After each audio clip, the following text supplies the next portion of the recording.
Welcome everybody to the Morningwood Podcast. I'm Dom. I'm Dale. And this week we're going to be going over college football, NFL, and fantasy football. But before we start, keep it classy. Alright, go. Alright, so first we'll get into college football as always. First game we got is number 3 LSU beating unranked Florida Gators. Every college team has played 3 games, right? Mm-hmm. You look at the first 3 games that Florida has played, Mm-hmm. and only one of them, they've only won 1 game.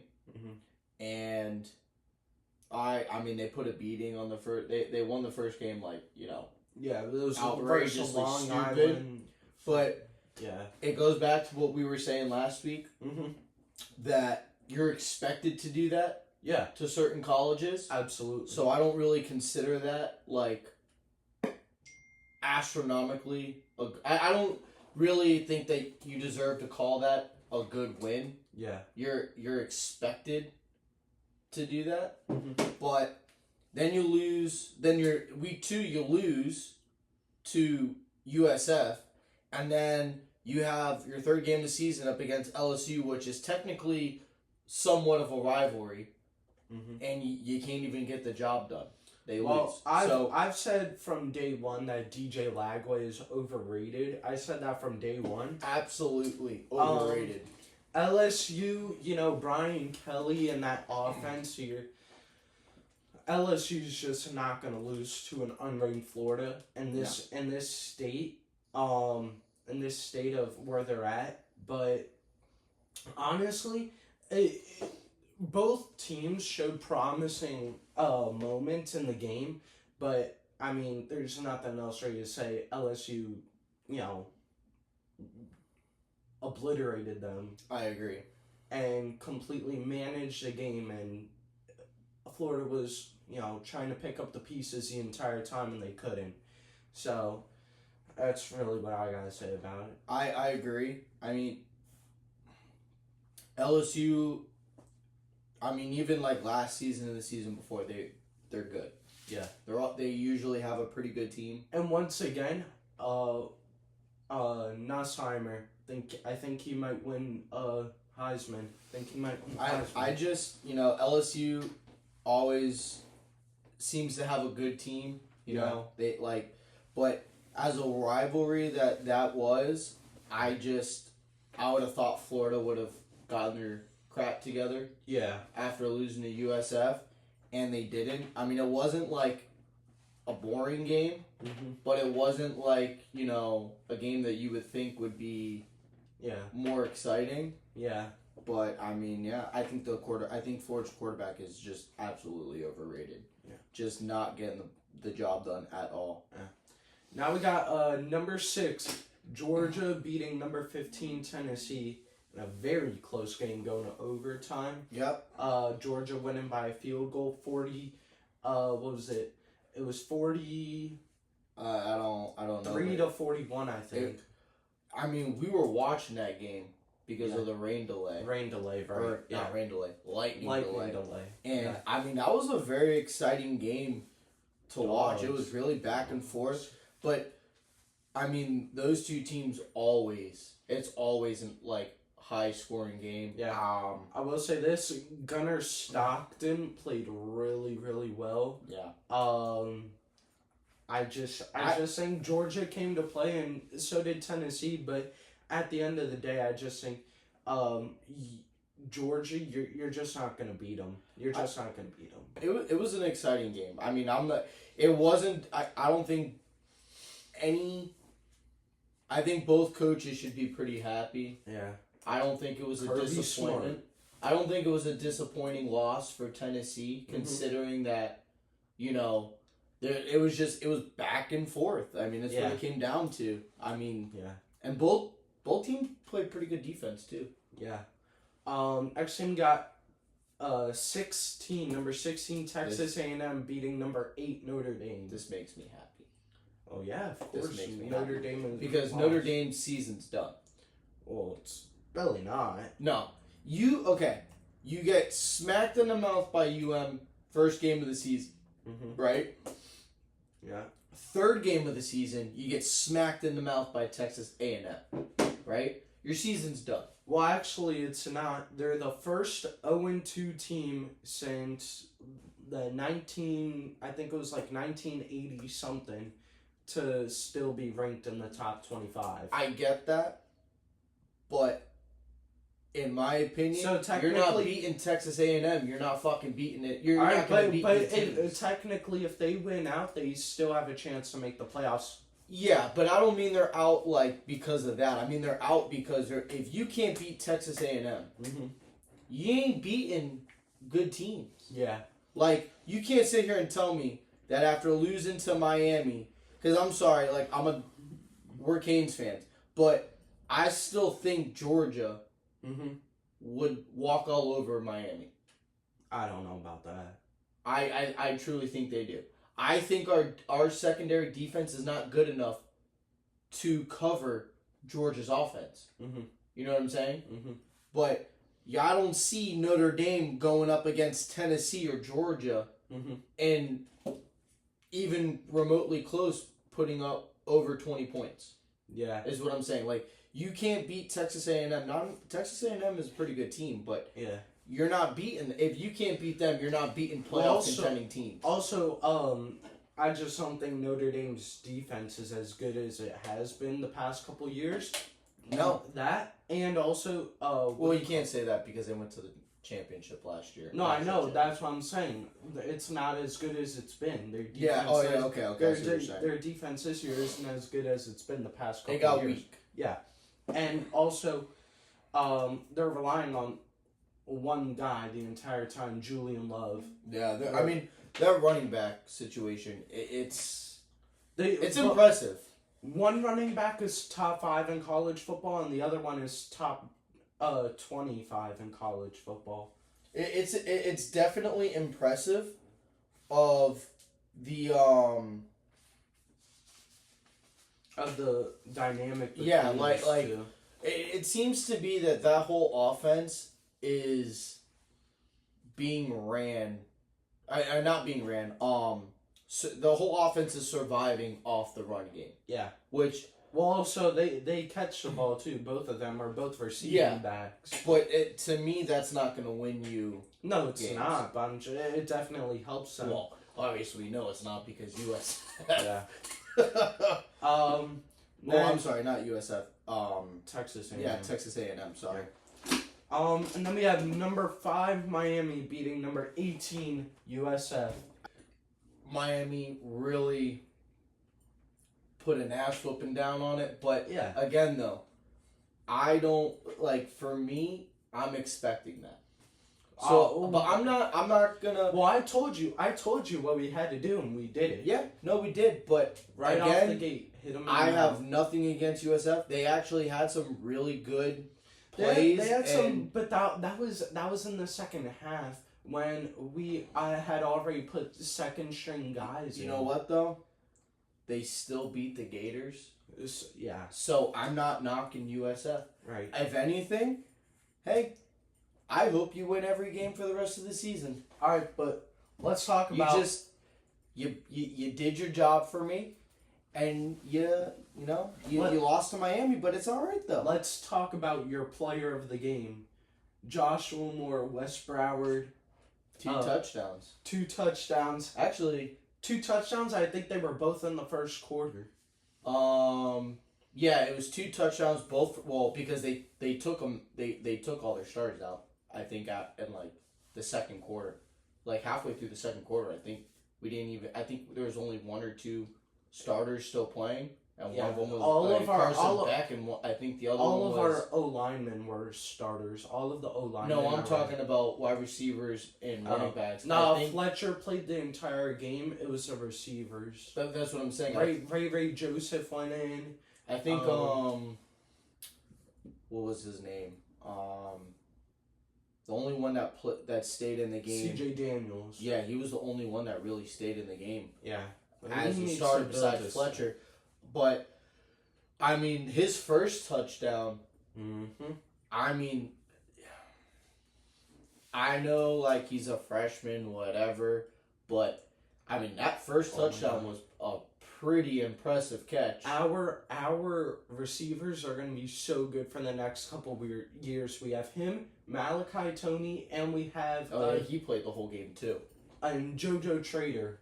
Yeah, which I was correct. Mm-hmm. You know, we said this last week. He was injured. Him and I forget who else they said, but they were both game time decisions. They decided to, not risk it, which I'm fine with. JoJo Trader and Jordan Lyle. Yeah. Both game time decisions. They decided not to play them. Obviously, it didn't hurt us in any bit, but I think it was a good decision because that could have been bad if... Yeah. And, I was going to talk about USF's quarterback, Byram, something like that. He didn't play that bad. It was just our D line and our linebackers was bringing the heat. And honestly, USF has just their first 2 games. They had a good schedule, so their first 2 games they looked like a real contending team. Yeah. But it's just like once your players get put up to a real test like Miami, it showed how. Technically Florida was a real test for them too. No, because Florida sucks. But I'm saying on paper. Oh yeah, on paper. When you put the schedule down, that was a test for them. No, when you put the schedule together, that's a team that Florida's supposed to destroy. But that's what I'm saying though. So for me, it's 50-50. Right now they're 500 for me on being put to the test. Yeah.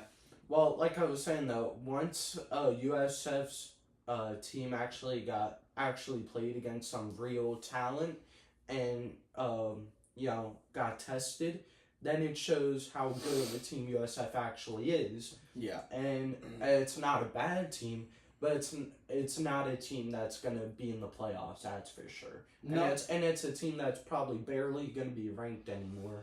No, but we did rank up we went from 5 to number 4. Yeah. Which I didn't even expect us to even move up. Well, because considering that it wasn't, Ohio State's 1, Penn State's 2, LSU is 3, and we're 4. And then I forget who number 5 is. You gotta tell me Penn State's 2. I heard it from my friend. Yeah. Yeah, for about an hour. Yeah. But listen, it is what it is. But let's talk about this week's college game day. We got Florida versus Miami. College game day. This is all I have to say. 7:30 primetime game. This is all I have to say about it. As you know, we've already beaten 2 teams from Florida. Right? No, one team. Sorry, we already beaten 1 team. No, 2 teams. Bethune-Cookman and USF. Okay, so 2 teams from Florida. Yeah, I was correct. 2 teams from Florida. Obviously, I want to see us just dog walk Florida, right? I want to see Sebastian piss all over that Gator's face. But I'm really intrigued to see who on college game day, what analysts pick Miami and which ones pick Florida. Because Coach Nick Saban has stuck with the Canes since game 1 against Notre Dame. Yeah. And everyone keeps doubting us. Well, Pat McAfee picked USF to win. Yeah, he did. But, you know him. He always goes with the underdog. Pat McAfee isn't... Because he came up as an underdog player. I'm just upset that Lee Corso retired, so he's not going to be able to do game day here. No, but you know what, though? At the end of the day, he's got to do what he's got to do. Man's been on college game day how many, over 20 years. Oh, yeah, over 20. Yeah. Let the man freaking go get some rub and tugs and happy at the, happy ending with retirement. Lee Corso's the GOAT. But I am very curious to see, who the analysts, pick.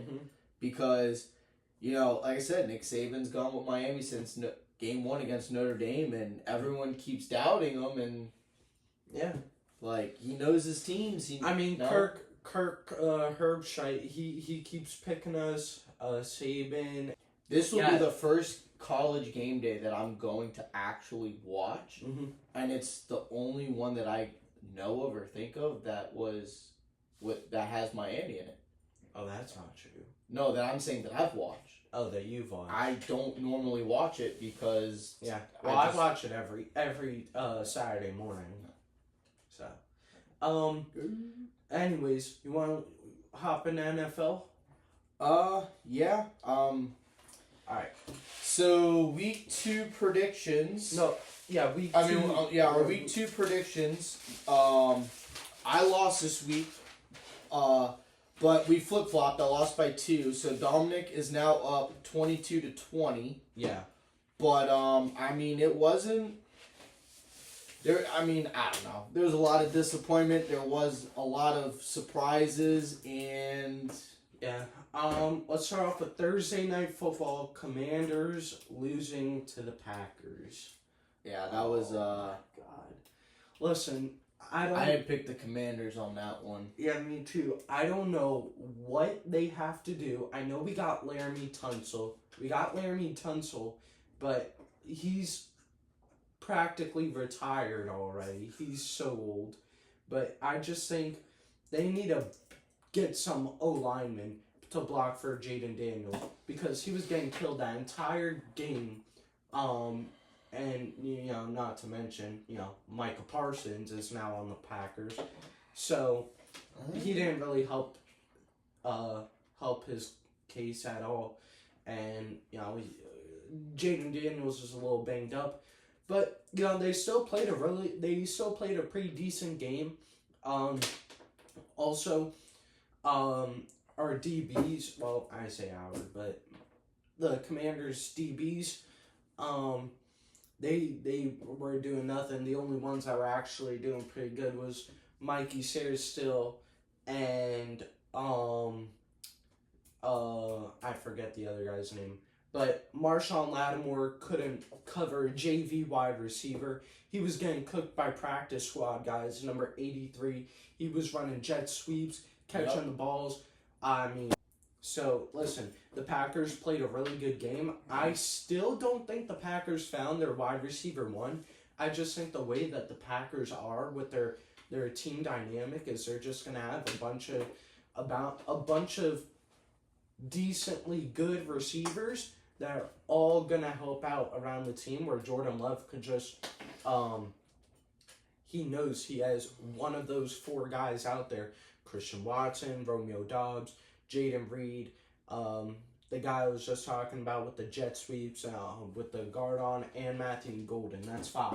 He has 5 pretty good receivers. There's not one that's better than the rest. I think they're all right around the same level. I personally like Jaden Reed the best. But now that they drafted Matthew Golden and this other guy, those two are going to take over. It was a good game. Yeah. Disappointment. Yeah. Disappointment Fins. This was so actually I'll say this. Oh, and one more thing about the Commanders. Austin Eckler tore his Achilles. He's gonna be out. Honestly, he might just end up retiring. Dude's 30-something. That's usually the time frame where running backs Dude, that was a nasty. He was going on a route. He went to cut back, and when he cut back, boom, popped. Dude, that thing flexed. Week 2, Patriots, Dolphins. Disappointment, Dolphins. But I will say this. The game wasn't that bad. I felt like the Dolphins played with some kind of heart. Mm-hmm. But, I picked the Dolphins to win. Obviously, I lost that. But I will say, like I said, the Dolphins showed some heart. It was a back and forth game in the fourth quarter. Mm-hmm. Third and fourth quarter. Mm-hmm. But, like always, nothing lasts forever, right? Tua had to go and do a stupid fucking play to throw an interception. Yeah. And it's getting to the point for me where it's like, I like Tua as a quarterback, but like the interception he threw was no need for it. Jalen Waddle Played a pretty Outstanding. good game. I think he played outstanding for what's being thrown at him right now, because he deserves so much better as a player. I think this upcoming, like, I know the year just started, but I'm already looking past this year. Yeah. I don't really care for it. I think going into next season, Tyreek, Tua, McDaniel, all are completely gone. Greer. They're not gonna get rid of Greer. They're not gonna get rid of Greer. And I actually saw a TikTok about it. They're not gonna get rid of Greer because of the Brian Flores situation. And how the Brian Flores was suing and shit. They're not gonna get rid of Greer because Greer knows too much shit. So if they fire Greer, Greer can always he can be like, oh yeah, I'll tell you everything you want to know, because the Dolphins did some pretty shady shit to try and get Tom Brady here before he went to the Bucs. So but see, that's the thing. Every team does shady shit. Yeah, but we're the only team getting sued for it. So by Flores. So Flores is also a terrible individual and terrible coach, in my opinion. Well, he should have stayed. He should have stayed with the Patriots as a defensive coordinator. He's a great defensive coordinator for the Vikings. I understand that, but he should have stayed with the Patriots because his downfall was leaving the Patriots. Well, he's doing pretty good now. I picked the Patriots to win. I won that. Yeah, pretty much any game we go now, I'm just gonna pick the other team to win. That's just where I'm at right now. Even when we play the Jets, I'm just gonna pick the Jets. The Jets are gonna murder us. I'm going Bills this week. Oh, of course. Next game, Rams Titans. Yeah. I picked the Rams. I did too. Listen, but our boy got his first NFL. And did you touchdown. see it? It was nice. Not only was it beautiful. Beautiful pass. He was running over here. It was a Madden play. To the right, and across his body to the opposite side of the end zone, threw it and hit the back of the opposite end zone. I will say this though, when I saw it, I was like this. There's a Dominic play, and my friend looked at me. He goes, a Dominic play, and I go, yeah, my brother does that shit to me all the time in Madden. And he goes, what do you mean? I go, he'll try to QB sneak it and realize that he has nowhere to go, and then he just throws a oh shit pass up in the air and gets it. And he goes, oh, okay. And I said, but I was like, what surprised me though was he became under pressure in the pocket. Yeah. Extended it. Mm-hmm. And that pass on one leg. Yeah. Was not only, it wasn't underthrown. Mm-hmm. It wasn't overthrown. It was perfectly placed. Mm-hmm.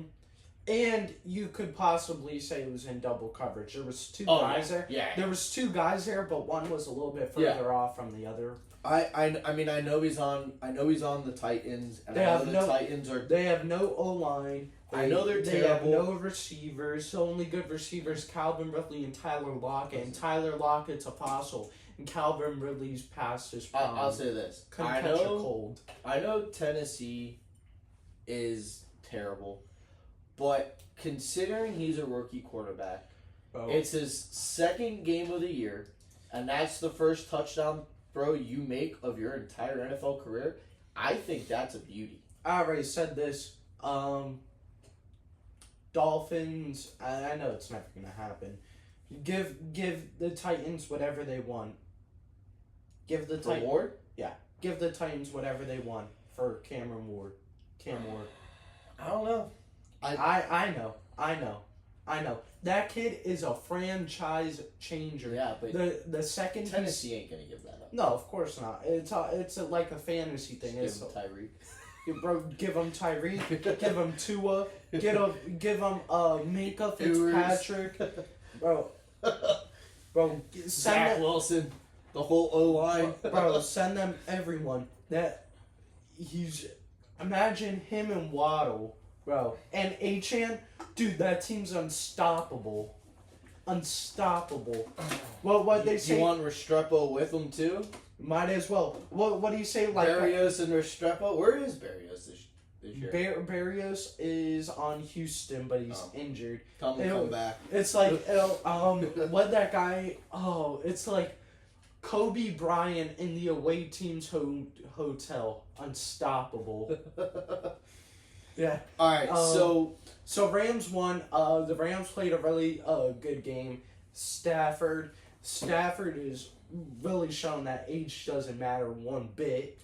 It's one tough son of a bitch too. Yeah, Kyron Williams had a game. Puka Nacua, as always, caught a touchdown. Devontae Adams is a good veteran receiver too. He caught a couple passes. All around, the Rams played a pretty good game. Next game, Bengals beating the Jags. The I mean that was You can't. I mean, look. I will say this. I was trying to get worried because Joe Burrow got injured in the third quarter. And that was his Achilles, right? No, it was turf toe. Oh. And he broke. I don't know if it was one toe or he broke a couple toes, but he had turf toe. Then they had Jake Browning, their second string quarterback, come in, which actually just got news from Adam Schefter before we started that that the Bengals signed a former Miami Dolphin quarterback, Mike White, to their practice squad. Wasn't he the quarterback that got knocked out in the Steelers game? No. That was Mason Rudolph. No, there was a Dolphins quarterback like years and years ago. They got No, Mike White played like 2 years ago. Oh, okay, there was someone I thought we had that just got knocked out. But anyways, yeah, the Bengals played a pretty decent game. Jake Browning came in, threw a touchdown or two. It was a really, really close game. Trevor Lawrence was balling out. Travis Etienne was balling out. I feel like he's underrated. Trevor Lawrence. Yeah. I feel like everyone says he's trash, but look at the team he's on. Yeah. Like, if you stick him on the Dolphins, yeah, I think he performs. Yeah. If you stick him on the Packers or Commanders, I think he does exceptionally well. Well, not as good as those two quarterbacks. No, but he does a good job to where but the Jags are terrible. Anyways, so yeah, it was a pretty close game. I will get into my little bet later, but I'm just saying I had the Bengals on that parlay, and I was shitting my pants a bit. Maybe San Fran should go out and get Trevor Lawrence. No, Brock Purdy will be back in a couple of weeks, and they got Mac Jones right now. So Mac Jones is terrible. The Ravens. No, it was Bills Jets. Was the Ravens games. When's the Ravens game? The Ravens played.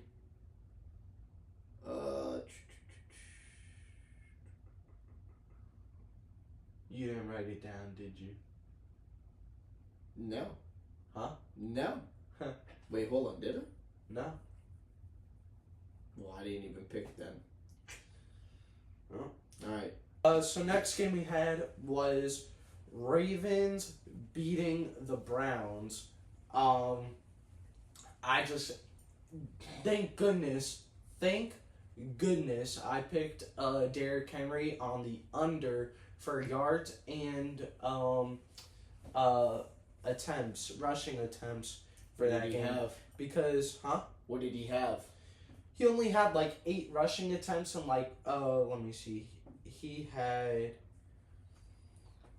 Derrick Henry had 11 carries for 23 yards. So, not very good. No, not at all. Was that part of your parlay bet? Yeah, for him to go under. That was a separate parlay bet, though. Oh, okay. Yeah, but Derrick Henry didn't perform at all. I will say this. DeAndre Hopkins is looking like he's back in his prime. He had that insane catch against the Bills, the one-hander, and then he goes out here and scores 2 touchdowns against the Browns. But it's Hopkins. Yeah. That's how he is. But Don't here's my head. I have 2 headlines for the game, and that is the Browns. Their rookie running back. It was his first game playing because he had a little bit of issues with the law. Yeah. So he's back. He had 10 carries for 61 yards. It's not bad at all. Averaging 6.1 yards a carry. So he did really good. And then no touchdowns though, right? No touchdowns. But my other headline, Dylan Gabriel went into the game when, the Ravens were beating them so bad they put in a second stringer just to get some playing time. And Dylan Gabriel went 3 for 3 on passing. I don't know how many yards he had. And he had a touchdown. Not bad. Yeah. But I will say this. Here's a hot take, right? Do you think Hopkins is in the top 5 best wide receivers of this decade? Of this decade, yeah. Like, from 2010 to 2025, do you think he's top 5 best wide receivers? Well, that's a decade and a half, but I get what you're saying. Yeah. Well, yeah, because, Yeah. Well, he got drafted in 2014, so just say 2015 to 2025, yeah. All right, so this decade, 2015 to 2025, do you think DeAndre Hopkins is top 5 best wide receivers? Mm-hmm. I do. Yeah. I think he's top 20 all time. Okay. I mean, yeah, I wouldn't say top 20. I would move him a little bit up. Really? Yeah. I'd say he's somewhere in the margin of 15 to 20 for me. No. For me, I would say, for me it's hard. Yeah. Because, you got to look at, I look at rule changes and, stuff like that. But I would say probably, 11, 12. Oof. All right.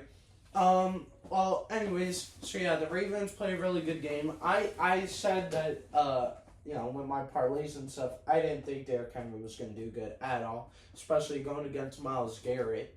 But anyways, the Bills beating the Jets. It was a good game. Pretty good game. Did not disappoint. Justin Fields went into concussion protocol, so he might have a concussion.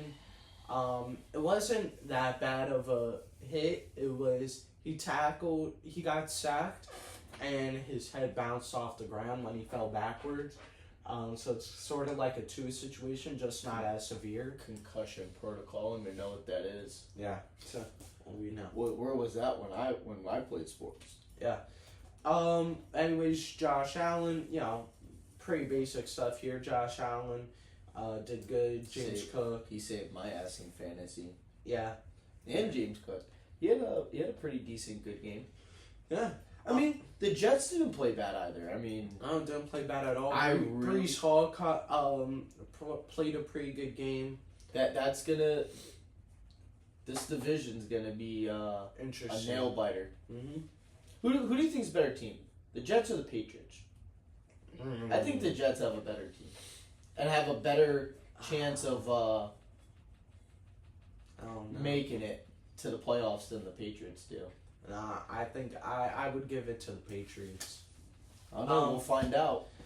Next, we have the 49ers beating the Saints. The Saints. Oh, yeah. I mean, that was expected. Bro, the Saints they're a lost cause. The only good thing about them is Spencer Rattler, Alvin Kamara, and Cam Jordan. And Chris Olave, but Chris Olave gets injured every 2 games. Kamara is towards the back end of that. Career. But Kamara has I think he, as a running back, he has the most receiving yards and receptions as a running back all time. I'm pretty sure. He's what, in his 9th, 10th year? Yeah, something like that. He's been But he's never had saying how elite he is as a running back, which he is. He's never had over 1,000 yards rushing. No, but I mean, which that's kind of like it for running backs. Like nowadays, it's always, or actually nowadays it's like more of the 1,300 range. But it's always been, if you're an elite running back, or if you're a running back that you want to keep your job, your goal is to always have 1,000 yards. Yeah. And he's never done it, but just to look at his production on the ground and receiving, you can't take him out. I was just about to say, he's an underrated. He's always been underrated, Mm-hmm. but for me, I look at him as like a Kittle. Yeah, that's one of Dad's favorite players. Is Alvin Kamara. For me, I look at him as like a George Kittle. Mm-hmm. Like, I mean, obviously George Kittle, like, you know, performs and goes to expectations, but Kamara does the little things that make the biggest difference for other players. And then Mac Jones being the quarterback for the Niners now because Purdy's injured. Yeah. So he played pretty decent. Ricky Pearsall did pretty good. McCaffrey, all the guys did what they were supposed to do in that win. So it was a game for the 49ers to win. This next game. Okay. My God. Hold on. Just edge of my seat. This next game, I just want to say. Cowboys-Giants. I picked the Giants to win, but I will say this. Even though I lost, like, on the prediction. Yeah, I picked the Cowboys. You Cowboys fans can be like, oh, we won the game. I'm sorry to tell you, you may have won the game, but if that's how you're going to perform the rest of the season, you're not winning another game. What do you mean? They played great, and so did the Giants. The only reason why they won the game is because his back was against the wall. Listen. Russ knew that if he didn't win this game, his job was going to get taken by Jackson Dart. So, hold on. So, he knew that if he didn't win this game, his job was going to get taken by Jackson Dart. So, he went into prime Russ mode, and he started throwing bombs. Wan'Dale Robinson had a career game with, like, over 100 yards and 2 touchdowns. I don't care whose back was against the wall. I picked the Giants because I hate the Cowboys. The Cowboys should have... It should not have been the game it was. The Cowboys should have destroyed them. Well, that's what I'm saying. The Giants overperformed. The Giants' D-line played great with Abdul Carter and Kayvon Thibodeau. You're not understanding what I'm saying. Huh. As a Cowboys fan, you could say you won the game because you technically won the game. Yeah. But if that's what you consider a win, you're not winning another game the rest of the season. And I'm saying you're wrong because they played great. I don't think they played that great against the Giants. I think the Giants played great and the Cowboys played mediocre. I think the Cowboys played better against the Eagles than they did against the Giants. That's my opinion. No, I would say the Cowboys played better against the Giants than they did against the Eagles. Like I said, the Giants just overperformed. I don't think so. I think the Giants are actually... Well, you're wrong. I think you're wrong. Okay. Well, I think the Giants are good this year, and I think that Russell Wilson doesn't really have much to be upset about. I don't think that he's going to lose his starting spot. Well, no, now he's not going to lose it because he had that great game. Russell Wilson is actually, him and another quarterback we'll get into, is actually surprisingly the top two players for MVP. I don't think the Cowboys... I'm never going to say anything good about the Cowboys. Okay. But that was an embarrassing... It's just... It's ridiculous. It wasn't. You could say what you want. I'm not a Cowboys fan, but I'll tell you right now, that was one of the best games I've ever seen played by the Cowboys. Javonte Williams played great. Dak played great. CeeDee Lamb played great. All around, the Cowboys played great. It was just the Giants were on a perk 90 and balls to the walls. I think the Giants make a wild card spot this year for the playoffs. Anyways, you got the Lions beating the Bears in embarrassment fashion by the Bears.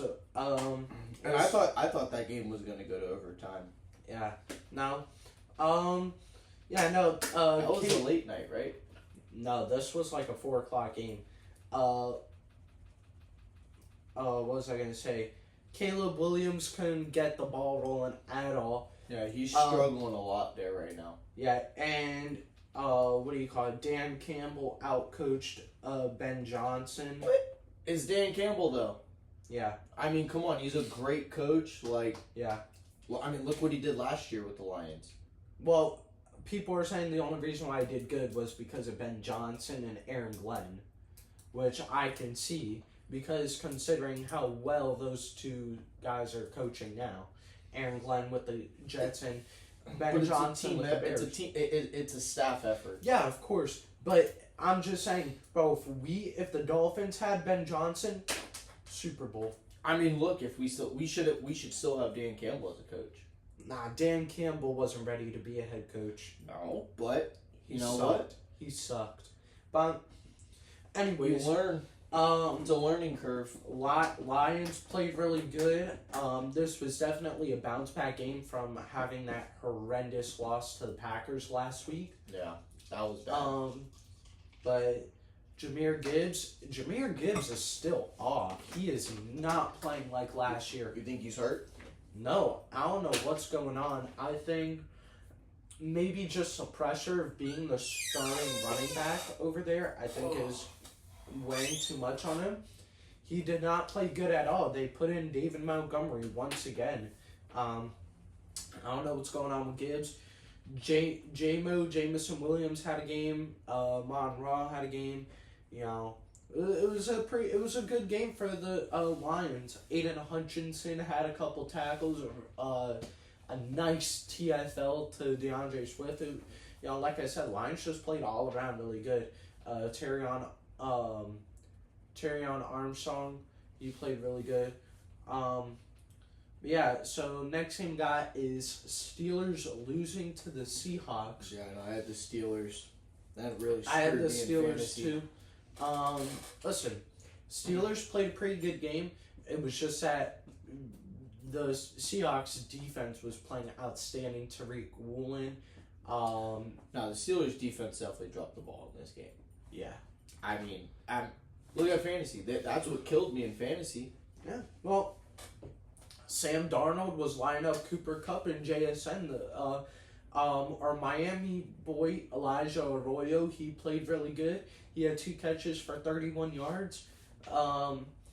And Aaron Rodgers was playing as good as he could have. The Seahawks secondary was just locking up all the receivers. DK Metcalf had a lot of good catches. He had a touchdown. You surprised though?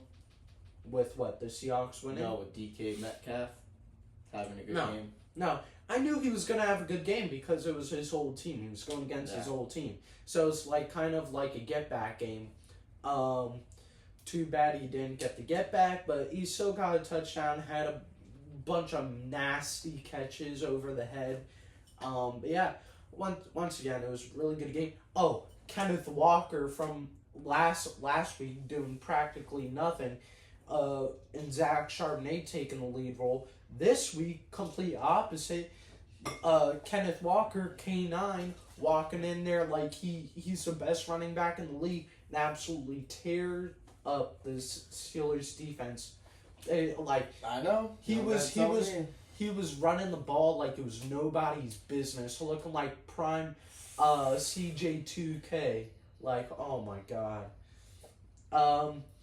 Yeah, like I said, it was a good win by the Seahawks. Sam Darnold played really well. Anything to say? No, I was quite disappointed with the Steelers defense. Once again, for fantasy.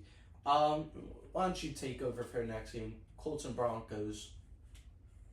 I'm liking the Colts right now. And I mean, it's not really saying much because it's the Broncos. But well, the Broncos were supposed to be good this year. I mean, Bo Nix. You have Sean Payton as your head coach. I know. Bo Nix had a great offense, or had a great rookie year last year, and during training camp or during off season, he was training with Drew Brees. Just the Colts, man, they're just like, I know they beat the Dolphins week 1. That's not really saying much. Yeah. They beat the Broncos this week 2, but the Colts are looking like, it's just, they got some life to them. That's what I was also going to say. Along with Russell Wilson, the other MVP candidate so far is Danny Dimes, Indiana Jones, Daniel Jones. What? Indianapolis Colts. No, I Indiana get it. Jones. I get it. That was a good reference. But Danny Dimes. I mean, look. I mean, just.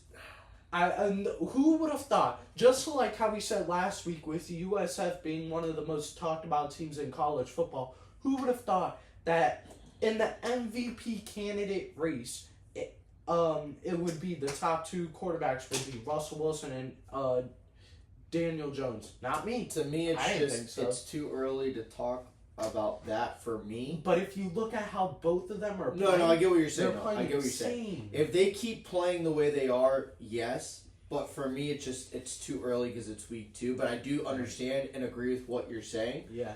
But I do think that the Colts are going to be that team this year that's looking like it's going to be a wild card. Colts are winning their division. The only team that I see possibly beating them is the Jags. Other than that, Houston. You don't think Houston gives them a run for their money? Houston's not going to be able to do anything until they get their team healthy. Joe Mixon's out.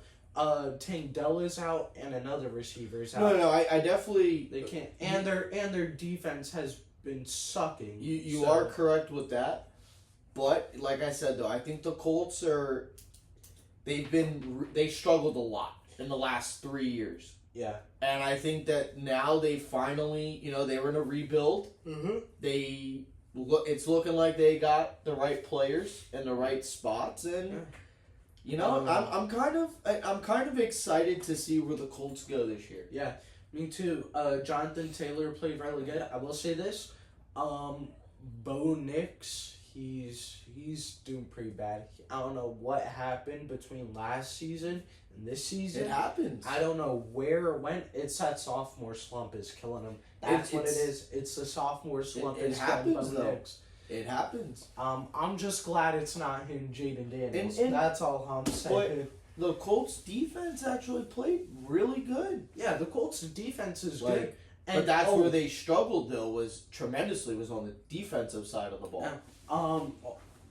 Also, I was gonna say Bo Nix is doing pretty decent. He is missing a little bit, but I was gonna say the Broncos need help when it comes to receivers. Yeah. They got Patrick Surtain, or not Patrick Surtain. I always get mixed up. Patrick Surtain and Cortland Sutton. Cortland Sutton is their best receiver, and I don't even think he's really that good. I always thought Jerry Jeudy was better, and Jerry Jeudy is better. Just look at how he's doing on the Browns with Joe Flacco.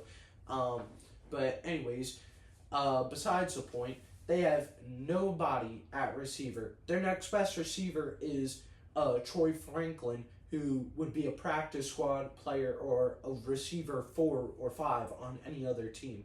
I just think they need to find better receivers to help out Bo Nix because he's got no one to throw to, in my opinion. So, not wrong. All right, next game. Carolina. Yeah, Carolina Cardinals losing to the Cardinals. I picked the Cardinals. I mean, me too. It's Carolina. Yeah, come on. I mean, I'm not saying not to put them down or anything, but I mean they're like the Titans in my opinion. They're in that, they're just not good enough. I think, and I'm trying to be nice about it because I don't have anything against Carolina. I don't think they're good. The worst 2 teams in the NFL currently are Carolina and the Dolphins. It's not really saying much about the Dolphins. Well, yeah, but I'm just saying remember what I said. It's not a matter of an if we're going to suck. It's when are we going to suck? Is it going to be the beginning of the year or the middle of the year? Or the end of the year? Oh, well, I mean... We don't make it to the end of the year. We don't ever make it to the end of the year unless we get to the wild card spot and lose to the Bills disastrously in the playoffs. Yeah. No, I just, Carolina is one of those teams, in my opinion, that's just... They're technically in the same spot the Colts were the last 3-4 years. They're terrible. And it's... Yeah. No, it is I think it's... I feel bad for Bryce Young because I thought he was going to do good. He's not the issue. Yeah, actually, I think he might be. They got really good receivers around him.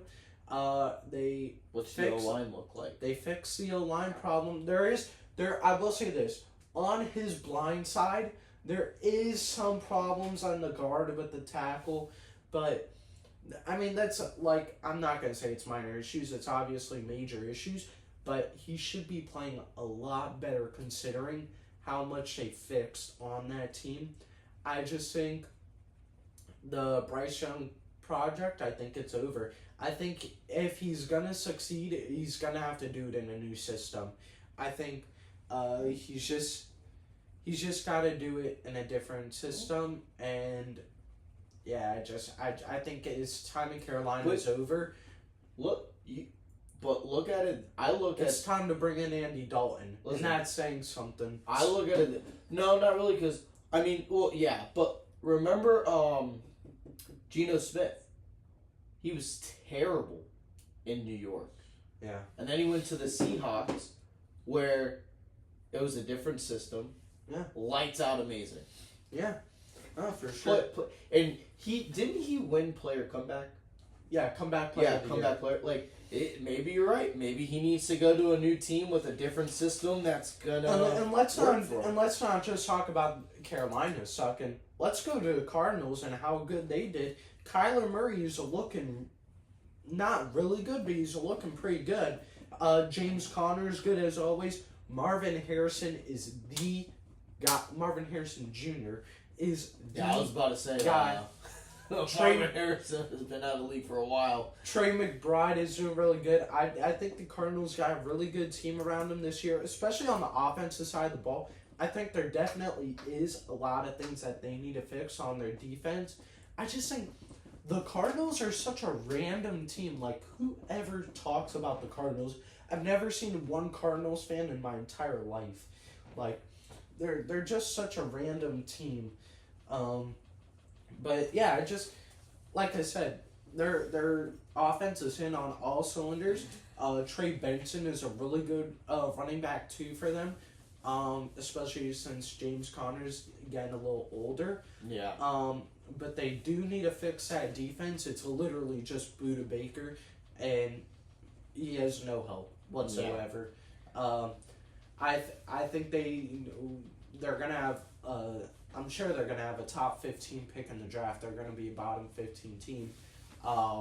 They need to get either a really good defensive lineman or a really good linebacker. Oh, that's another thing.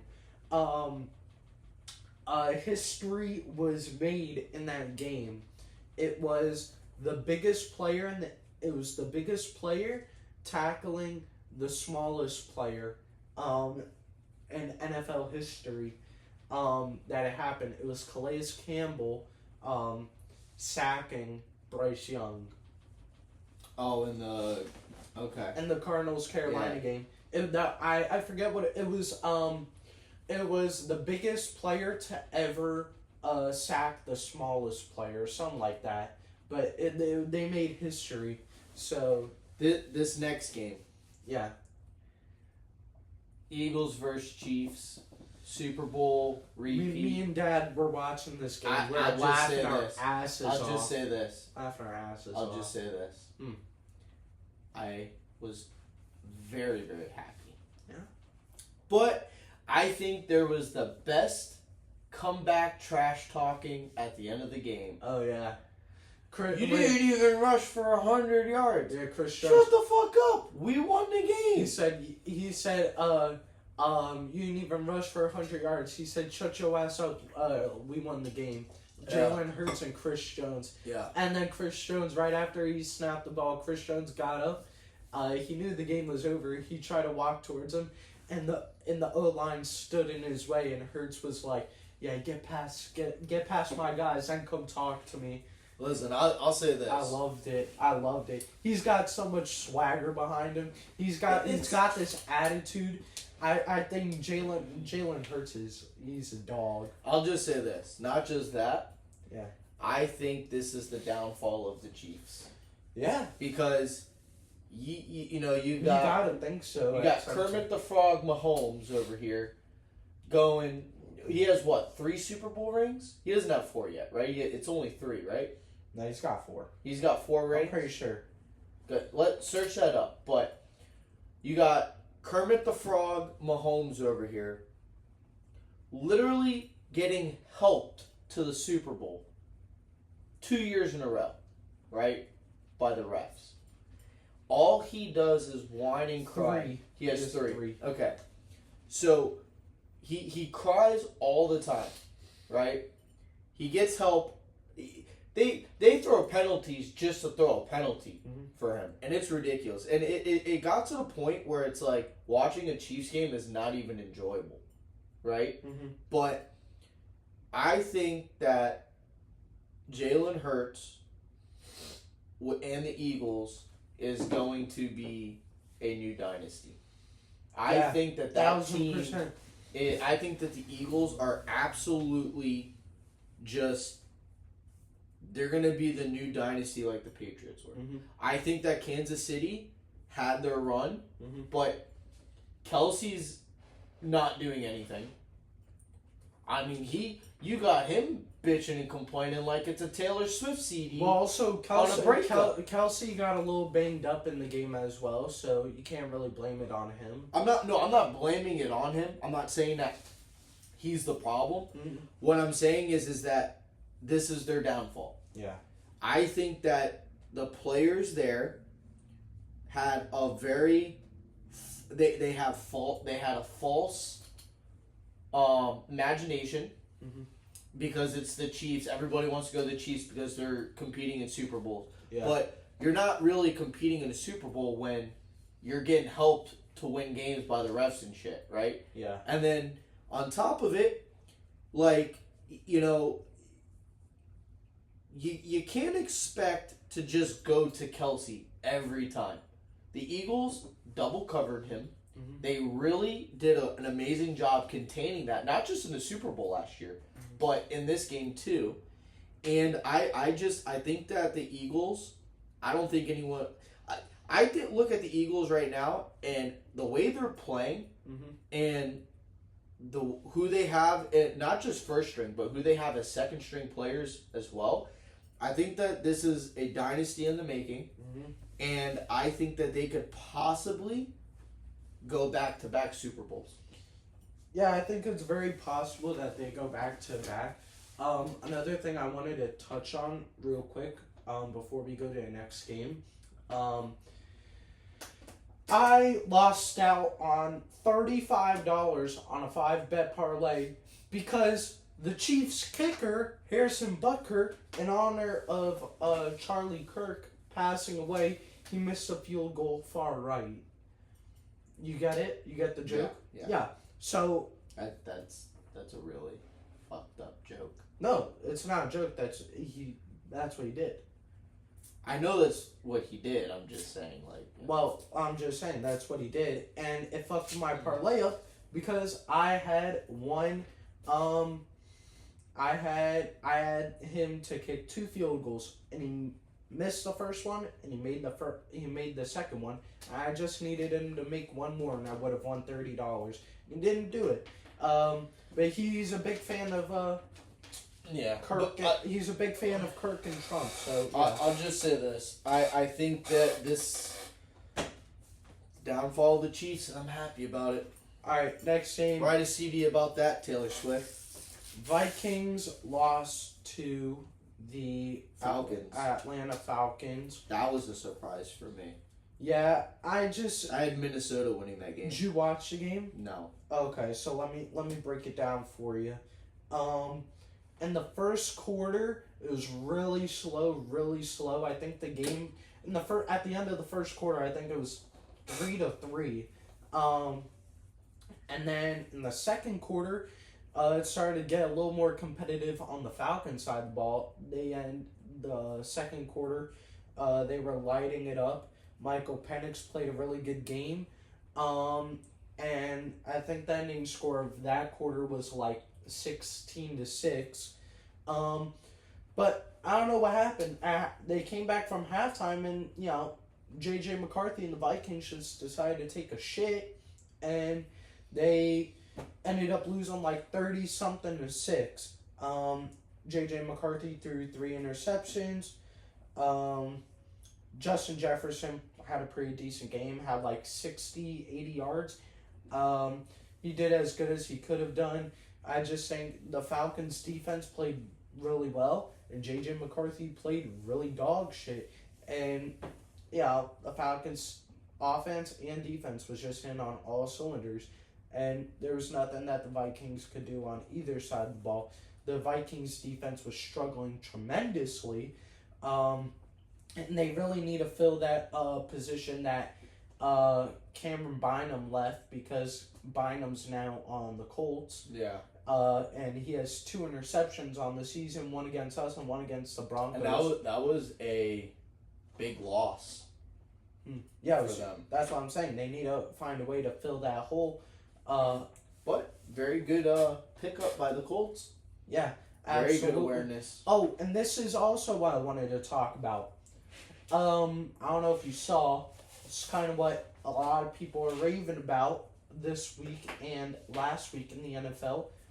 Cameron Bynum, 2 interceptions, but have you seen his touchdown celebrations? No.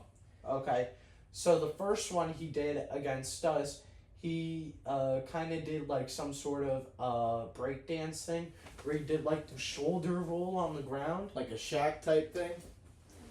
No, he was on the ground and he was doing like a shoulder roll and moving sideways. It was pretty cool. And so people weren't really talking about that. But then this week, he caught an interception against the Broncos. And you know the Colts mascot? It's the blue horse. Yeah. And he's got... Here, hold on. And he's got the big, like, circle hip where it looks like a hula hoop. Oh, yeah, where he was, like doing the little hump thing. He put the football in his thing. He and the mascot were on sync together. Yeah, they were doing it together. Yeah. And let me tell you, last year... I saw a meme where it was like, I hope there was no kids at this game or something.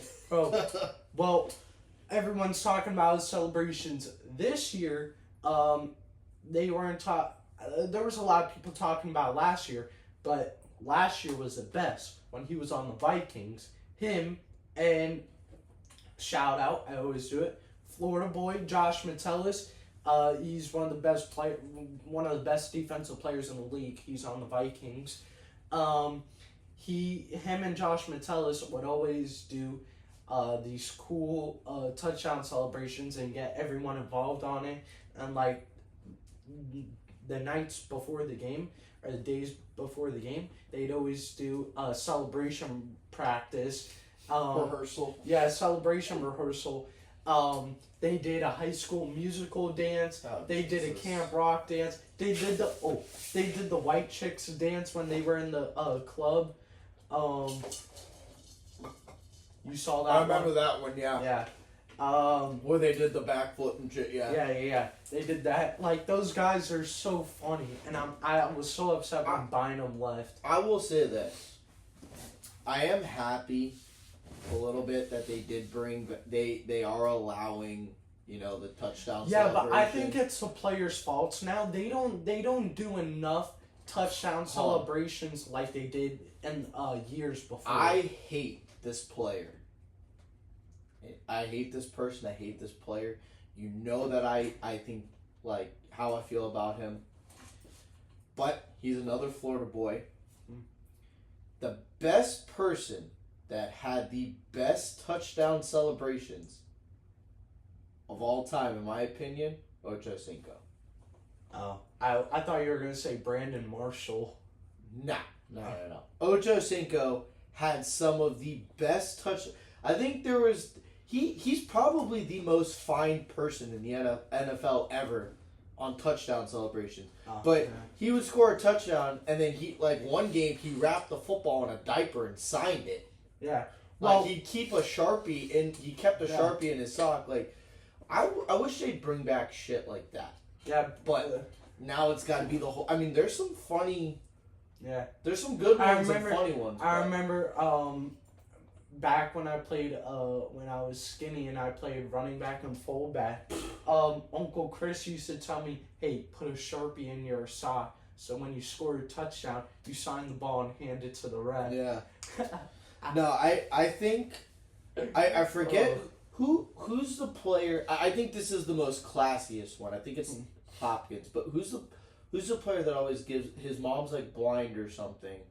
Oh, I have no idea. There's like a player who's like mom or sister or like someone's like blind, and every time he scores a touchdown, he like walks up, like he runs over to his mom and gives his mom the ball or lets his mom touch the ball or whatever. I think that's the classiest one. It's not Hopkins, I know that. No. I forget who it is, but also I was gonna say, the touchdown celebrations, it reminds me of the golden days of the Dolphins, 2023 season, when we had all those touchdown celebrations. I still think though that people need to be more creative. Yeah, I think they need to bring. I think not just single player touchdown celebrations, but team ones where the whole team gets involved and does them together. Do you know what was the ugliest touchdown celebration? The gritty. Mike Gesicki and the gritty. That was it was so bad. The most legendary Just gritty rhythm. was the guy on the Red Wings, right? Was it the Red Wings or the Devils? I knew it was the Red Wings. No, it was the Red Wings. Yeah. And it was a shorthanded goal. Yeah. And he was a rookie. Was he a rookie? He was a rookie when he did it. I forget what his name was. I forget what his name was. It was some he hit it was some basic white guy named like Mike or something. He hit a short-handed goal on a breakaway. Mm-hmm. Or no, it wasn't short-handed. No, it wasn't. He came out of the penalty box on a breakaway and scored. But it was like nobody expected that. No. Because really the only person that really did outrageous celebrations like that was Ovi when he was like... Oh, yeah. He did it from like... Ovi really did outrageous celebrations from like the early 2010s. No, it was like the first 4 or 5 years of his careers where he, after like his 5th year is when he stopped doing like outlandish celebrations. I mean, like his rookie season, he threw the stick down and was like, "Oh, it's hot." Yeah, it's hot. So when that guy hit the gritty, it was just like, "Oh shit!" Like, he's bringing something different, and then Mike Gesicki just absolutely ruined it for me. Destroyed. He ruined it for me. Not just once, not twice, the whole season. Yeah, he ruined it for me. Disgusting. But next game, Bucks last night. Bucks Texans. Bucks would be in the Texans. Did you watch this game? No. Okay. But I will say this though, I had the Texans to win. Mm-hmm. I had the Bucks to win. Your fucking boy let me down. Okay, let me tell you. Your boy let me down. But He didn't let you down. I watched highlights of this game. Okay, but and I will say this: what really, like, watching the highlights, what I thought was really, really like good was you had shit talking Baker on the field. Oh my god! Comeback where it was like, oh, hit me. I'm still here. I mean, like, remember when he was in college? Oh yeah. And they hit him, and he's like, hey. He's like, I'm right here. Cheesecake Factory. And he like did the whack off thing. Yeah. That was Baker in that game last night. Listen. And I liked it. Well, I'll tell you about that, but real quick, I wanted to get into I think that the Buccaneers played an outstanding game. They almost sold the game because Baker overthrew the ball to Emeka Egbuka. I was so pissed about that. But I will say this. It came down to the last 2 minutes of the game, and they drove down the field from the 20-yard line all the way. It was a close game. It was a really close game. And, what do you call it? And that game, the Bucks winning, won me $70. It was a 15-bet parlay it was a $15 parlay to win $70. It was 5 games. It was the Bengals, which I started getting scared because Joe Burrow got injured. It was the Niners. It was the Bucks. It was the Ravens, and there was another team on it. Oh, the Cowboys. I was shitting, bro. The whole time I was shitting myself. Bengals, I was shitting myself. Cowboys, I was shitting myself. And the Bucks, I was shitting myself. But, oh yeah, so going back to the shit talk and So the play, it was C.J. Gardner-Johnson tackling Baker, and it was his ankle when Baker landed. He landed like wrong on his ankle, and he was like, for like 2 seconds, he was like grabbing at his ankle. He was a little bit hurt. Then he forgot. He like completely forgot he was injured. Right away, got back up and started talking shit to C.J. Yeah. Gardner-Johnson. That was the most hilarious thing I've ever seen in my life. I was so hyped. Dad was like, I was screaming at the TV because the Bucks were going downfield. I was like, I'm gonna win $70, and Dad was like, you're starting to get a little obnoxious. I was like, I don't care. I need. On which part, the betting or the the talking screaming? trash? Because you know how he gets when you bet. Yeah. No, he was mad because I was screaming, and he's sitting there trying to make dinner, and I was like, I don't care. Get over it. Yeah. Like I was saying though, the Texans defense, was really awful. No, they weren't awful. I was gonna say it was really mixed. The first half, they were pretty good. The second half is when they kind of started going downhill. And also, C.J. Stroud, people are saying he's not doing good. He's doing as good as he could do in the position that he is, because he has nobody. He's got Nico Collins and Nick Chubb and maybe Dalton Schultz. That's it. He doesn't have a second running back, and so all the pressure is getting put on Nick Chubb, who's a living fossil. I love Nick Chubb, but he's a living fossil. Dalton Schultz, who's a decently good tight end at best. Nico Collins, who no one even knew about until 3 years ago, but he's been in the league for like 5 years. And then you got then you literally have no one else. Tank Dell's injured. You don't have Stephon Diggs anymore. Like, bro, he's doing, like I said, and he has Laramie Tunsil. He doesn't even have Laramie Tunsil anymore. So that Texans O-line's screwed. Like, bro, don't even get me started with these people talking shit about C.J. Stroud. He's playing as good as he could be playing. I think he, you're right. I mean, he's not bad. It's kind of like a Cam Ward situation. He's doing the best he can with the situation that he's given. And your boy Rachaad White got the game-winning touchdown last night. It was a 1 yard run. 1 yard, 10 yards, 20 yards. Well, he's the number 2 back though. No, I know, but I'm saying it don't matter if it's a 1 yard, 20 yards, 10 yards. It's a touchdown's a touchdown, and he's very consistent, and he. Yeah, but he's not as good as Bucky Irving though. No, but I mean, when you have a 1-2 duo like that, it doesn't matter who your starter is. It's the simple fact that you can rely on both. Yeah, you have a certain trust factor. Yeah. That you can be like, hey, like, yeah, this is what you're on team for. Go. Oh, let's get into Chargers Raiders. I picked the Chargers to win. So did I. Herbert. Yeah. Everyone, I feel like he's so underrated. I feel like he needs more credit, and he should have more respect on what is given to him. Yeah. But I mean, Chargers are really good this year, and I hope this is the year that people finally stop doubting Herbert, because I don't think he's been in the league 5 years now, 4 or 5 years. Yeah, 5 or 6 years. Like, I don't think that they really had any. Like, as a team, they didn't really have much to go off of, and I think this year they do, and I feel like this is the year where it's like, hey, like, this is my chance. We're competing really well, and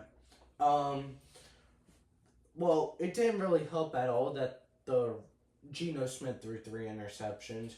No, but I mean, Ashton Genty played a decent game. Listen, it was, honestly, the Chargers defense came to play. Yeah. I'm very I don't know what to think about it, because I'm talking about the Khalil Mack getting injured. His elbow got stuck in the middle of two players while he was trying to tackle someone, and it sort of like went sideways and inverted at the same time. Hyperextended. Yeah, but it's a broken elbow for sure, in my opinion, I think. But I think this might be it for him. He's been in the league for over 10 years. I wouldn't be surprised. No, I wouldn't be surprised if he came back, but I wouldn't be surprised if he just retired. After the year or right away? No, he's not coming back this year. He's done for the rest of the season. That's what I'm saying. After a long road of recovery, I don't think he's going to want to come back and play. I mean, especially if the Chargers make something out of the season and they actually go deep into the playoffs, I can see him maybe coming back. But if the Chargers just lose themselves and, lose at the end of the season, I don't see him coming back. I just see him saying, screw it. Like, I've had a great career. I've had a Hall of Fame career. I don't think I need to come back. Like, I think it's just time. Like, it's just time. Yeah, it's just time. Like, go out on your own term instead of getting him like being like, well, like nobody wants me, and like, you know what I mean? Right. Yeah. I get what you're saying. Yeah. But once again, people were bringing up this meme because one of the Chargers receivers, Quentin Johnson, when he got drafted 2-3 years ago, he said he was a first round pick. He's like, I'm gonna use the money. I'm gonna retire my mom, right? Then last year, or his rookie year, he literally was maybe one of the worst receivers in the league. Dropped all the passes that was thrown to him. Justin Herbert was throwing it in his hands, on the money, and then everyone was saying, "Put your mom back to work. She needs to get back to work." And then now everyone's like, "Hey, he might actually be his mom could actually retire now, because he's doing really good. He caught a 60-yard touchdown last night. He's got like 3 touchdowns on the season, over 200 yards, and like he's just doing really good. He's one of the best statistically. I'm not saying talent-wise. Statistically, he's one of the best receivers in the league. I mean, this season so far, yeah. Justin Herbert, he's got a lot of talent around him. Omarion Hinton, Ladd McConkey, Najee Harris, Quentin Johnson. He's got a good quarterback throwing him. Yeah. Justin Herbert, and they've got a good team. And also, Harbaugh coached an amazing game last night, not to mention. This is his, second season in the NFL? Who? Harbaugh? No. This is his first season back in the NFL. That's what I'm saying, because he was with Michigan, right? Yeah, he was with Michigan, but no. And then he left after they won the national championship 2 years ago. So this is his second season back. First season in the NFL. Back in the NFL. Right. Okay. And he's a good coach, though. He's not bad. No, he's a good coach, yeah. No, I was going to say, wait. Trying to think. Maybe it is his second season in the NFL. It has to be, because he got hired right after Michigan won the national championship. I don't remember. But he did have it was a Harbaugh Super Bowl when it was the 49ers versus the Ravens, when he was the head coach of the 49ers. Back in, was it 2011, I think it was. 11 or 12. Yeah, no. I think it was after that. It was Ray Lewis's last year. I think it was 2013, because I think 2011 was when the Ravens lost to, I forget. The Seahawks? Alright, so week 3 predictions for NFL. Starting off, what's Thursday night's game? Bills-Dolphins, Thursday Night Football at Buffalo. I got Bills. I got Bills. Bills. I mean, come on, that's not even a joke. Now, I will say this. If the Dolphins do win, I'm going to be so pissed. Mm-hmm. Because I'm gonna bet on the Bills to win.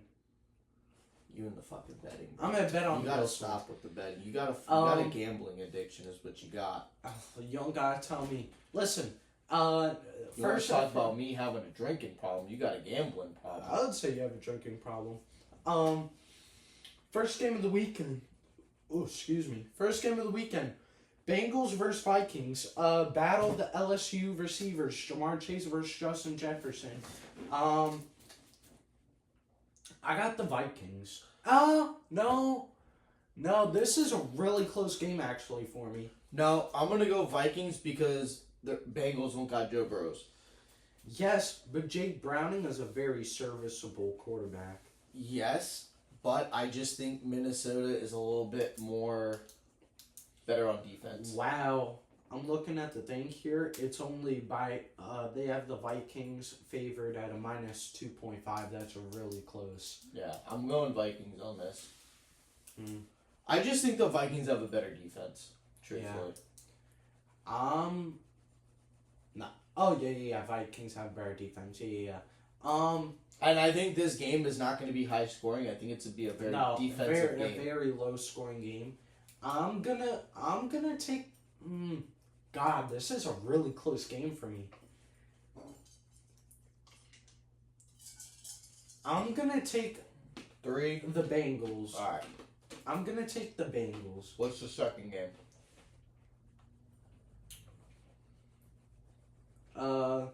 Second game, Steelers versus Patriots. I got Steelers. I think they need a bounce back week. I think Rodgers is pissed. They need to have a bounce back. What do you think? I'm going Steelers just for fantasy. Yeah. And because I don't want the Patriots to win. All right. Next game, Colts versus Titans. I'm going Colts, but I really want the Titans to get their first win because of Cam Ward, but it's going to be the Colts. Yeah, I'm going Colts as well, but I really do hope. I wouldn't be upset if the Titans won. No, of course. I think it's going to be a bit of a sleeper game, though. Yeah, I'd rather the Titans win, and I'm wrong about the Colts winning, than getting Colts winning right, because I want the Titans to win so bad. Texans versus Jags. I got the Jags. Well, and it's home at Jacksonville. I got the Jags. I don't know. You know what? I'm gonna go Texans, and I think they. You think they have a bounce back game? I mean, for me, I'm just going for Texans because of CJ Stroud. Well, I like CJ Stroud. He's one of my favorite players in the league, but there's nothing he could do. I know, but it's just the Jags. I just you can't really rely on them. Yeah. You know what I mean? Mm-hmm. It can go both ways. So I'm gonna go Texans. Falcons, Panthers at Carolina. I got Falcons. Yeah, I'm going Falcons too. Think the Falcons are gonna they're gonna be in wild card contention. I think yeah. Michael Penix should have a career game. Rams versus Eagles. This is actually gonna be a really close game in my opinion. Nah. I know you're gonna pick the Eagles. I'm gonna pick the Rams actually. I'm going Eagles. I'm going Rams. I think the Rams upset them. I'm telling you. I'm actually. It's in LA, isn't it? No, it's in Philly. Nah. If Eagles are winning, they're not losing at home. I don't know. I could see the Rams fucking around and winning this game. I could see them winning this game by I think the Eagles go undefeated at home this year. Really? I'm not saying the whole season. I just think they go just undefeated at home. Regular season at home. Any home game they play, I think they win. Yeah. And because that's a loud and hard team to play in Philadelphia. Mm-hmm. You know what I mean? Yeah. Jets versus the Buccaneers. Bucks. I think this is. Oh, come on. Hear me out. I'm gonna go Bucks, but I think this game is an absolute shootout. Well, Justin Fields he's probably not gonna play. I still think it's gonna be a shootout, but I'm going If Justin Fields doesn't play, it's gonna be a nightmare. Yeah. But if he plays, I think it becomes a shootout. I can see it. Raiders versus Commanders. Oh my God, this is a harder game to predict than it should be. The Commanders should blow them out, but just based off how the Commanders have been playing, and Jaden Daniels is dealing with a knee sprain right now. I'm going Raiders. I'm gonna go Commanders, but I can see the Raiders winning. I'm going Raiders. I just have to go Commanders. I have to. Next game we got is Packers versus Browns, and it's at Cleveland. I can low key. I know the Packers are doing really good. I can low key see the Browns fucking around and win this game, just like the Rams and the Eagles. I can see the Browns. I'm going Packers. I don't. Oh my God. These are some really close games this week, in my opinion. I'm going Packers as a safe option, but I can 100% see the Browns winning. 100%.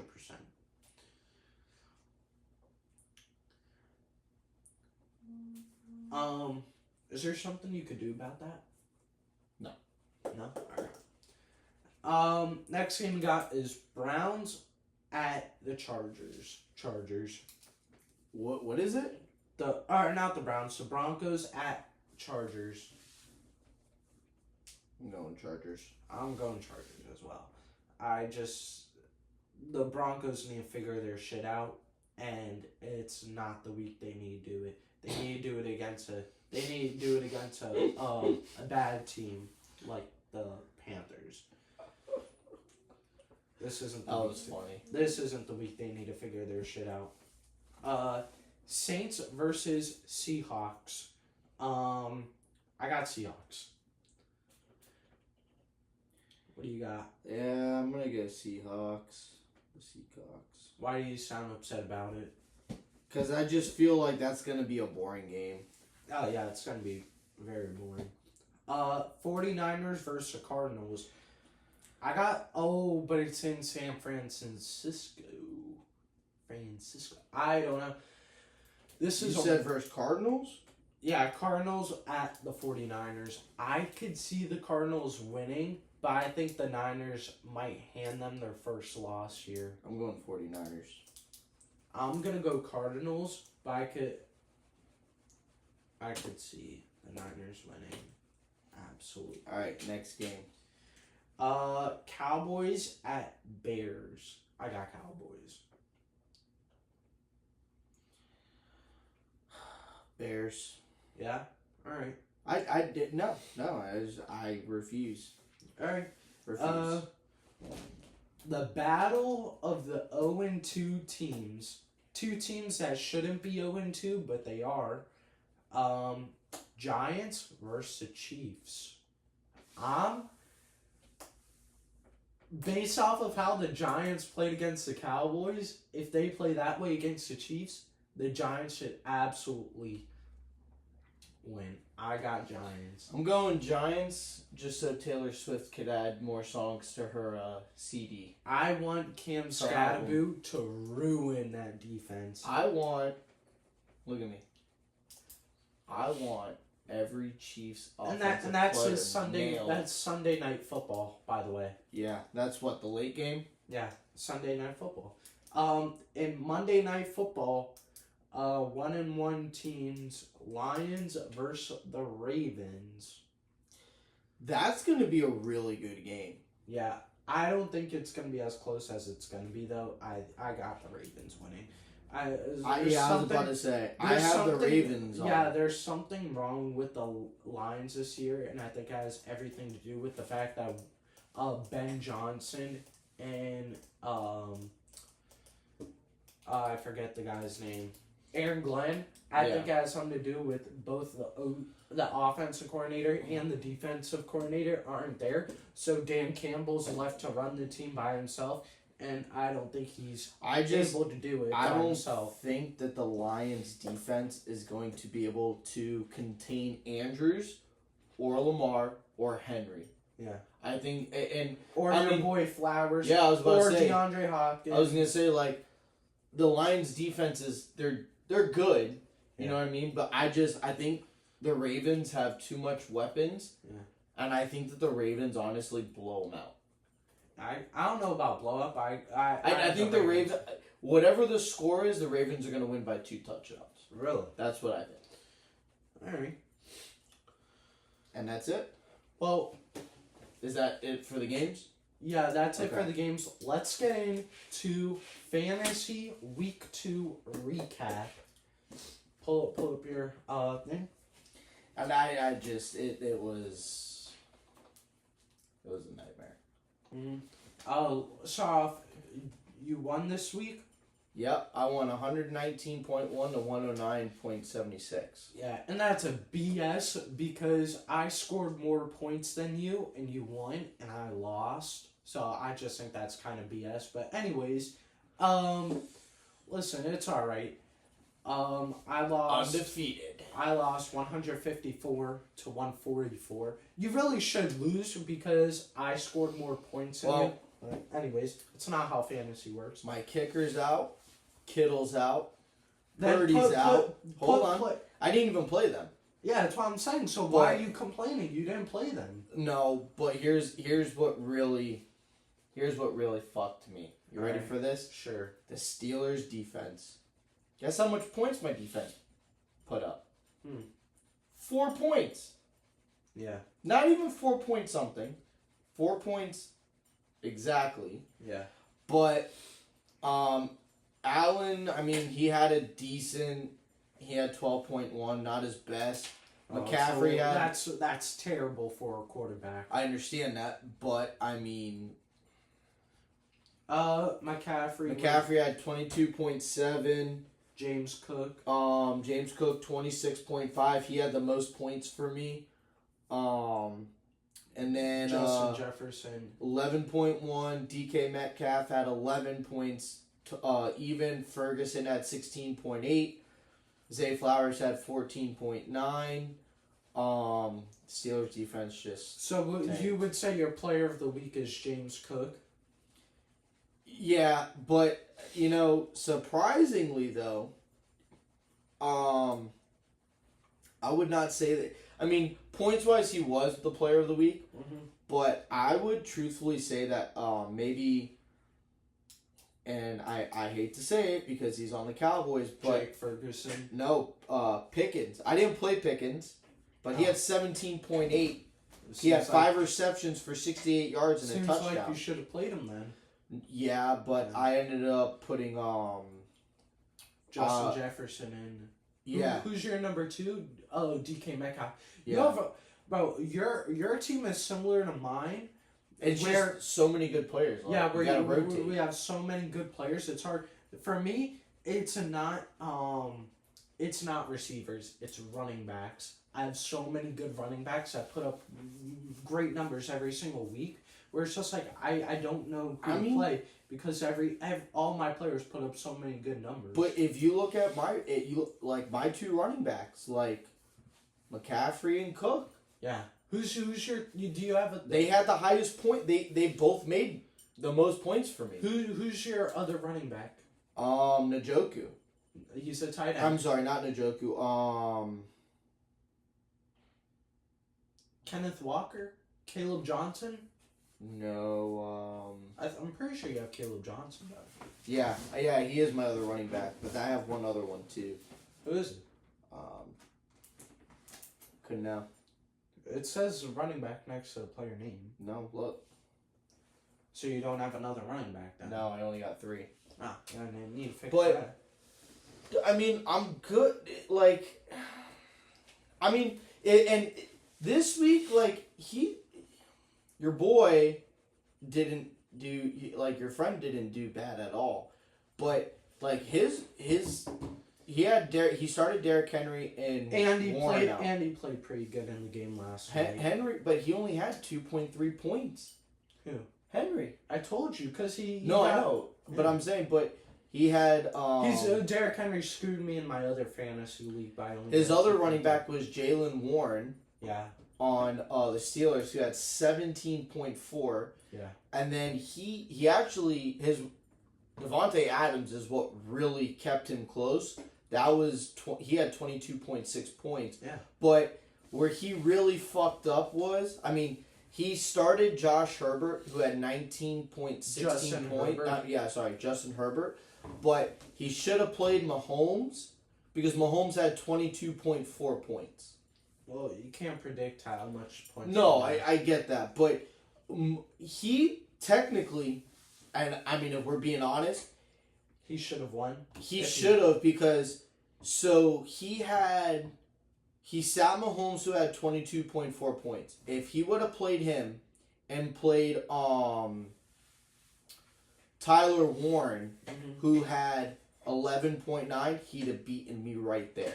Yeah. Because I only won by 10.5 points. Yeah. Not even 10.5. Like, I would say 9.5 points is what I won by. Let me get into mine because I would have won. Now, this has always been my thing in fantasy. I always draft such a great team. My teams that I draft are so good. My problem is that I just picked the wrong players to start. That's just always been my fault. I picked the wrong players. I started Baker Mayfield. He had 20.4 points. All right? Who's my second string? Jared Goff, 34.42 points. If I started him, that's 14 more points. I automatically win the game off of there because I lost 154 to 144. Right? Then we go to running backs. Jahmyr Gibbs had 19.4 and Chubb Hubbard had 18.7. Right? You look at my running back that was on the bench. Javonte Williams. How much points did he put up, you ask? 25 points. Then Bucky Irving at my running back for flex, he had 18.1. All four of my running backs I have all put up over 18 points. That's insane. For all four running backs to have all over 18 points, that's insane, right? Then let's go to receivers. Malik Neighbors, that's my player of the game, or a player of the week for fantasy. Malik Neighbors had 37.7 points. Thank you, Russell Wilson.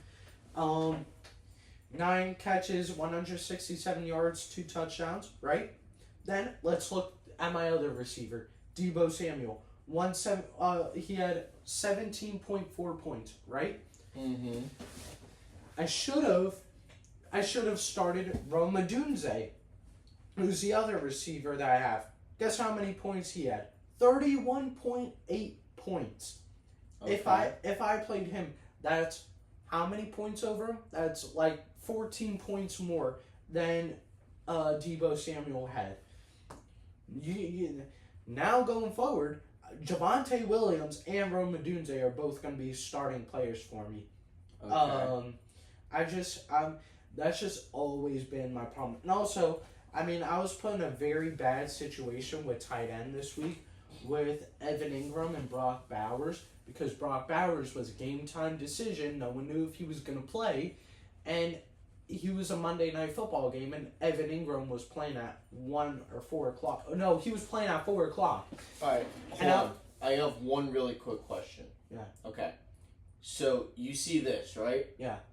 So when I hit that, why does it go to that? Because that's what you clicked on.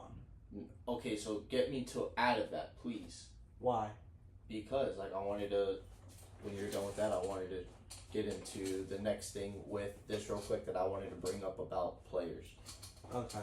I'm sorry. No, so anyways, like I was saying, I had to start Evan Ingram because if I didn't start Evan Ingram and I had Brock Bowers and then they ruled Brock Bowers out the day of the game, then I would have had no tight end playing. So I had to take the risk and put in Evan Ingram.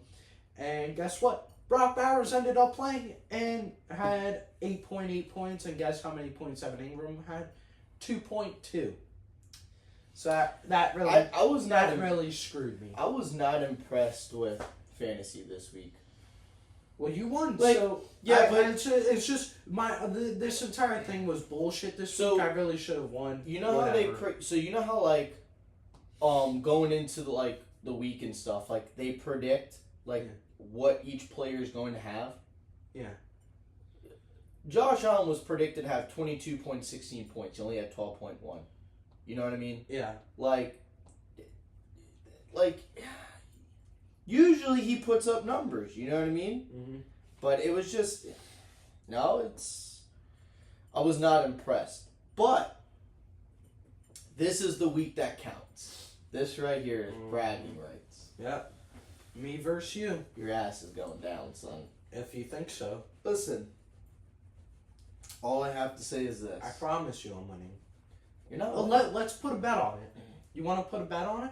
Oh, now you want to bet? Yeah, because I know I'm going to win. Let's put a bet.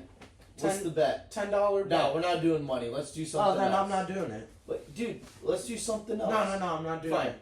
$10 bet. $10 bet. All right. I was going to say let's make it more interesting. No. I'm not doing anything if it's not money. $10 bet. Thank you. You could pay me right now. You could pay me right You're now. not winning. Okay, if you think so. I know so. So yeah, this is gonna be a great game this week for us, me versus you in fantasy. It's gonna be interesting. Once again, thank you for watching. Like, share. Oh, you want to do you have your beer? No, I don't have a beer now. Yeah, we're good. Well, I mean, it's only 12:05, so I would hope you didn't have a beer. Listen, just keep it classy, America. Yeah.